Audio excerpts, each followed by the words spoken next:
All right, I'm very excited to make this video. Firstly, it's been a long time since I made a video. I'm sorry it's taken so long. We're in a very busy time of year, and I have a new little son, so my free time has shrunk. But tonight I got some free time. I've been working on something, and I decided I better make it into a YouTube video for you guys. This will be not a portion of this will be a first for me. What I have here is a cured brisket. We're going to turn it into pastrami, and I'm going to use a new cooking method. You've probably seen it if you watch Eric's Two Guys in a Cooler. We're going to sous vide this to finish it off. I've made pastramis before and finished them in the smoker, and they are lovely chunks of meat. But I've never done one in the sous vide. So what I have here, as you can see, is a brisket. It is cured. We're kind of starting the video at that point. I wasn't planning on making this into a YouTube video initially. So how do you cure a brisket? I grabbed the weight off this, and I can't remember it off the top of my head, but let's say it was 6 kilograms. Use 3 kilograms of cured sodium nitrite at 3 grams per kilogram. Cover the whole brisket as evenly as possible after it's been trimmed, and then put it in a vacuum packed bag. For how long? The rule is 1 inch per week, and it penetrates from both sides. So, my little ruler here, measuring tape, it was about 4 inches, just under 4. So that means as that cure comes from both sides, a dry cure goes much slower than a wet cure. It was 4 inches, 1 inch per week. It needed 2 weeks. I think I gave it just a little bit more time, probably 20 days total, because my schedule is very busy. So it should be cured all the way through. How do you trim a brisket? There's a boatload of videos on how to trim briskets online, but you take that top fat down to 1/4 inch on either side of the point here. On either side of the point here, there's kind of some heavy fat. You reduce that a bit, and then the bottom side, you clean up any kind of silver skin and heavy chunks of fat. So that has all been done. The curing, the trimming is done. I am ready to put this into the smoker. You can also see the color of this brisket is quite bright, kind of pink reddish color. That shows that it's been cured. Normally like a vacuum packaged piece of meat is kind of grayish looking when it's not cured, but inside the vac pack bag it's cured. The vacuum packaging also speeds it up because that vacuum opens up the pores of meat, so you might be able to get away with quicker than 1 inch per week. If you don't have a vac packer, put it in a Ziploc bag, squeeze the air out of it, and rotate it around every couple days. But the rule is 1 inch per week. Okay, so we have our cured piece of meat. Next step is to prep it for the smoker. I'm gonna put it in the smoker still. I wanna get that natural smoke flavor in. Then we're gonna re-vac pack it after a certain period of smoking and put it in a sous vide bath. So that smoking flavor is gonna get trapped in with all the rub and whatnot we're gonna put in it. It's gonna kind of cook in its own juices, break that collagen down, and it should be even more yummy. You're not losing any flavor to the environment. But we got to get the rub on. We're going to do a pastrami rub. Pastrami rub, typically, that's another thing. There's a ton of recipes out there for them. But stereotypically, you're going to see brown sugar, coriander, black pepper, paprika. That's the most common spices. And then after that, everything's kind of additional. You might see garlic, you might see mustard, you might see onion powder, you might see cayenne. It's whatever you like after that. But stereotypically, you get brown sugar, coriander, paprika, black pepper. That's basically what I have in here. I also threw in a little bit of garlic. What's the exact ratio? So it's about 1/4 cup of brown sugar, 1 tablespoon of coriander, 1 tablespoon of paprika, 1 tablespoon of black pepper, and 1 tablespoon of garlic is what I used here. I'm going to pat this dry, rub it down very thoroughly, and then we're going to stick it in the smoker. Okay, time for the pat down. You can actually see this has been over trimmed a whisker here. That should be a little bit of fat cover there. That fat drips down onto the brisket and kind of self-bastes. That's the beauty of a brisket. Okay, and also when I was going over what ingredients are in the spices, there's not usually salt added into the pastrami rub because this is cured. It's already a little bit salty, so 3 grams per kilogram isn't a ton. You can put a little extra in if you want. I'm not bothering to, but because like I said, that curing salt is already in there. Put a generous portion of this rub on because it's a big muscle. particularly on the point. So this part here, as you can see, is a little denser, thicker than it is down here. This is called the flat, this is called the point. I'm sure lots of you guys know that already. Get the edges too. We're looking for loads of flavor. Pat it in, flip it over, repat that top side off a bit, and do the top side. All right, time to pop her in the smoker. I had it preheating for a little bit.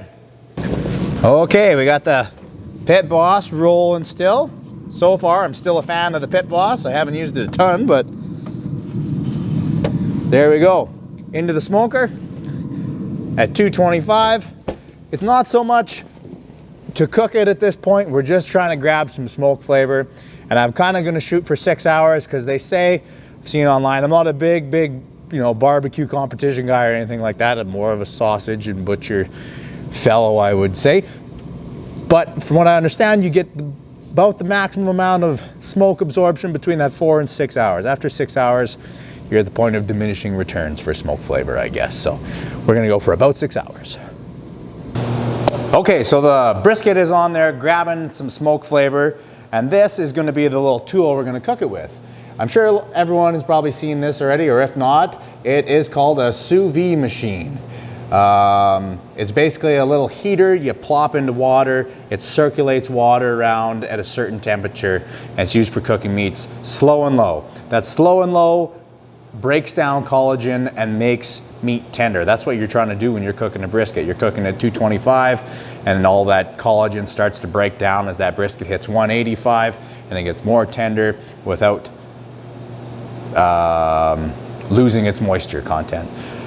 The sweet part about these sous vides is you vac pack them or put them in plastic bags and they cook in their own juices.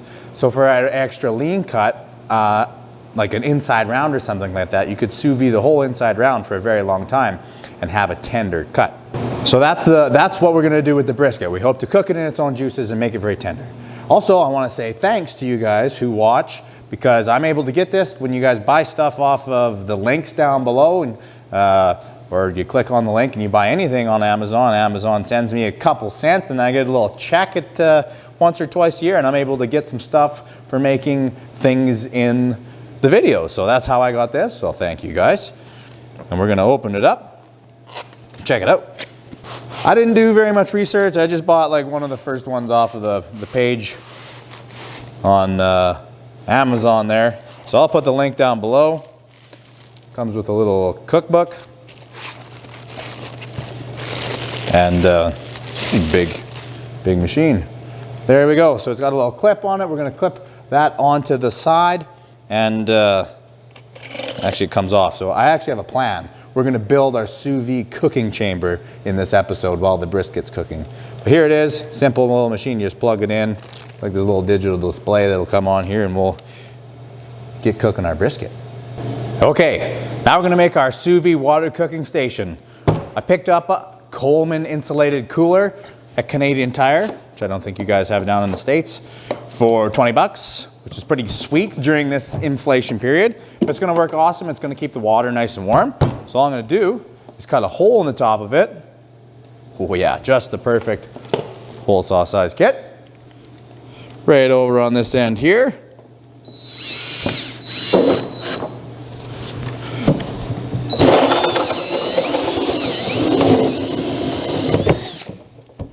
Perfect. Don't worry, I will get the plastic off the table before the food comes back on. I know some of you safety guys are typing away in the comment section, but that's good. Safety first. Look at that. It'll sit in there just perfect. No heat will escape. Maximum efficiency for sous videing all our future experiments on the channel. All right, so that brisket's been smoking away in there for about 5 hours. There we go. It obviously doesn't look like a finished brisket. It's just kind of starting to dry on the outside a little bit.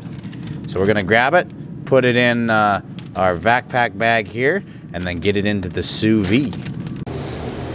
All right, close it up.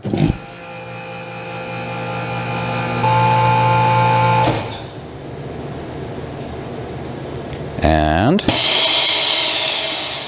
there we go. A steamy brisket. Cool, never backpacked anything hot. So here's the sous vide setup. I got it plunked in. That little red line, I guess, means it's heating up. It's gonna heat up to 155 Fahrenheit, which I think is 68 degrees Celsius. This little displays in Celsius here. I'll just get this brisket off the top. Oh, error.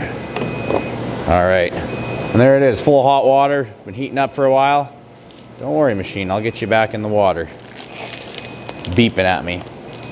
In it goes. See you in 36 hours. Keep this machine happy. Oh, gotta redo it. Okay, so the machine's happy. It's warming up again here. I decided to pick 155 Fahrenheit for 36 hours because that's what I read online makes a kind of barbecue brisket where it falls apart. There's a bunch of different time and temperature relationships you can do with sous vide, but this is my first time playing with it, so that's what we're gonna go with. I was originally just gonna wing it and put it in at 185 for 24 hours, but we'll see what 155 for 36 does. So you really gotta know your schedule when you're doing a brisket like this, I guess. You gotta know what you're eating 3 days from now, but we'll see how it goes. All right, our sous vide machine is gone from green to blue, and we're up on our 36 hours, and I gave it another hour here just because we're busy in the shop today. You can see we're cutting pigs in the background. Pull this out. Shut it off. It's beeping away at me. And I'm gonna let this brisket, or pastrami, rest for an hour. I don't know if you need to because it's at such a low temperature, but I'm gonna pull it out of there, wrap it up in a towel, and let it rest for an hour before we carve it up. And better let you look at it. That's kind of what it looks like when it comes out. I don't think that's obviously not juice from leaking into the bag. That's kind of juices that probably render out as you cook it. So I'll be curious to see how it affects it, if it's still a nice, moist, yummy brisket, or if it's a little denser for moisture loss. We will see. Pastrami is a bit different than a smoked brisket anyways, so it is a little bit of a different texture. That salt penetrates in and kind of firms the meat up a bit, but looking forward to it 1 hour from now. All right, our pastrami's been resting for pretty close to an hour. I don't know if it needs to again because it got cooked at such a slow, low temperature. But there it is. Still nice and warm. I'm gonna save all this juice because I got a feeling that's gonna make good au jus dipping juice potentially. I don't think we're gonna have a, it's gonna overfill this jar, I'm sure.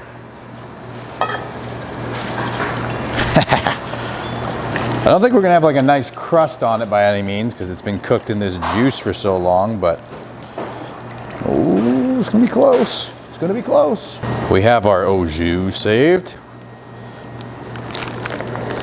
Smells good. It feels pretty firm. I'm not sure if it's gonna be tender or not. Let's see. So that's kind of what it looks like coming out. The outside's obviously kind of wet and mushy. The fat feels softish. It's got a bit of jiggle. We might be okay. Might be nice and tender. I'm gonna go just right in the middle. We'll also find out very shortly if I gave it enough cure time. Voila. Looks like we gave it enough cure time. Now, if it's tender, I'll be pretty happy. Okay, so we got our slab here. You can see the guys working in the back. Don't worry, I will feed them this as well. They will get their share. Oh yeah, that is so tender. Butter tender.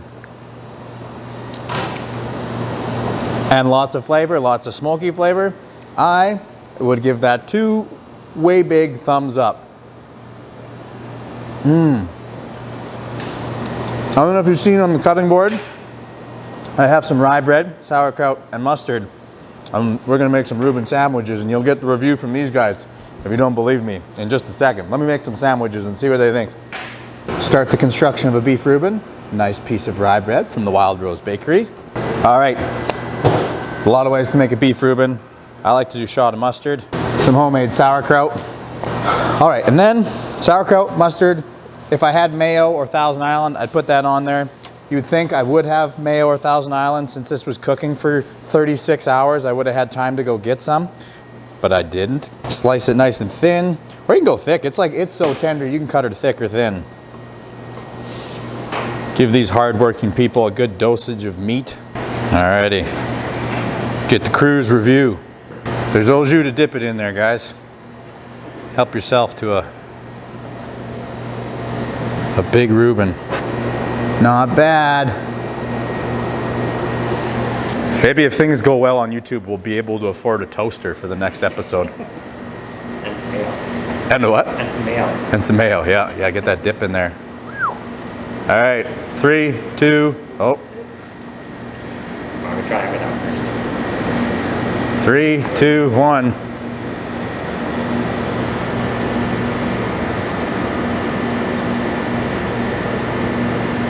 There's one. Brendan's going straight in for a second bite. It must be all right. Tender enough? Flavorful enough? Salty enough? I would say so, yeah. Sweet? Yeah, Well, more on the sweet side, but that's good. Mine could use a touch more sauerkraut, but that's because I love sauerkraut. Touch more sauerkraut. Well, as long as the pastrami's good. Oh, yeah. Anyways, YouTube, that wraps up our first episode playing with the sous vide machine, making some sous vide brisket. I hope you liked it. It turned out really good. I'm excited to play with it. Thanks again for buying stuff in the link descriptions below. That's how we get little toys to play with. So, hope you make some at home. Hope you enjoy it. Thanks for watching.